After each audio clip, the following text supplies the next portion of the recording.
Love for me used to be more of a feeling. Thought it was something I was supposed to feel, like the butterflies in your tummy when you're in love with somebody, or when your mom and dad kiss you goodnight and tell you that they love you. So it's also words. And as I've gotten older and have gotten to know God's love more and have read in Scripture what love is supposed to be, I discovered it has nothing to do with feelings, that it's all action.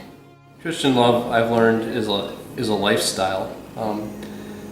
I used to think it was something you could possess. It was something that you could obtain, and I spent many years of my adolescence and in college trying to find this thing called love and trying to possess love. And I found the longer I pursued it and the closer I got to possessing it, the more alone and the more isolated I felt. And I remember taking a class and learning what love wasn't, and it said how the media and how modern culture just destroys love and makes it something that it's not. And I remember sitting there one night saying, well, if this is what I've been pursuing, if this is what I've been trying to possess, if this is what I thought love was, and that's not it, what is it? And I just sat down and I said, Lord, just show me, what is love? And that night I read 2 John. He defines it in verse 6. He says, love is that we walk in obedience to His commands. And His command is that we walk in love. It's a recursive calling. It's an ongoing, never-ending process that we continually obey His commands, and His command is that we love. And so we just have to continually, over and over again, just put ourselves down and pick up our cross and pursue what He's put out for our lives.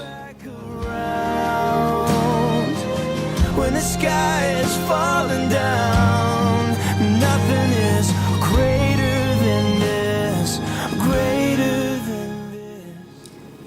Love is patient, love is kind. It does not envy, it does not boast, it is not proud. It is not rude, it is not self-seeking, it is not easily angered. It keeps no record of wrongs. Love does not delight in evil, but rejoices with the truth. It always protects, always trusts, always hopes, always perseveres. Love never fails, but where there are prophecies, they will cease.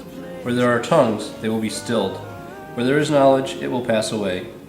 For we know in part, and we prophesy in part, but when perfection comes, the imperfect disappears.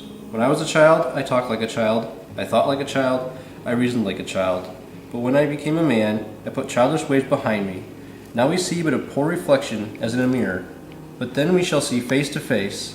Now I know in part, then I shall know fully, even as I am fully known. Now these three things remain, faith, hope, and love, but the greatest of these is love.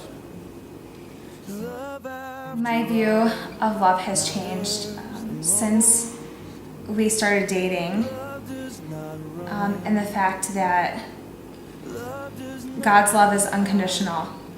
And I have to display that unconditional love. I'm learning every day what that means. And when we stand before God on June 25th, 2011, and say our vows to one another, it's a done deal. I can't go back on that. And we know that there's going to be days where it's really hard and we maybe get on each other's nerves, or we're upset at one another. And with God's love, that doesn't matter. There's forgiveness, which is that action again. And there is patience and kindness towards one another. And that love goes so deep that we have to be willing to overcome that together. Our wedding verse from Ecclesiastes talks about a cord of 3 strands.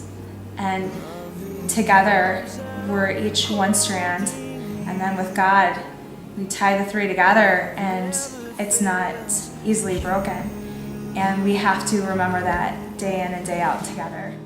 To me, the question you asked was backwards. Saying that how has our nuptials or upcoming nuptials changed how we view love wouldn't exist if it wasn't for the fact that it took me understanding what Christ-like love was to even be coming to this point. I look at my life and what I thought love was and where I was going, and then to find out what God's love really is, I had to completely turn my life around. I had to do a complete 180.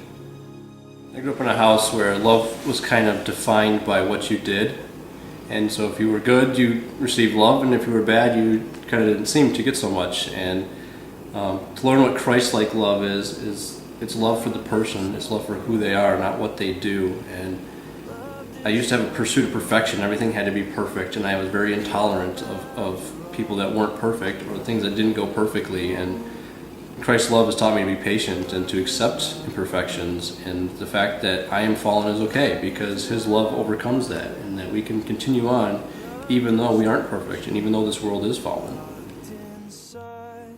For me, God's love has changed me by knowing that I constantly have to strive to be better, to be more like Him. If I want to be more like Him, I have to love more like Him. And that can be really difficult at times.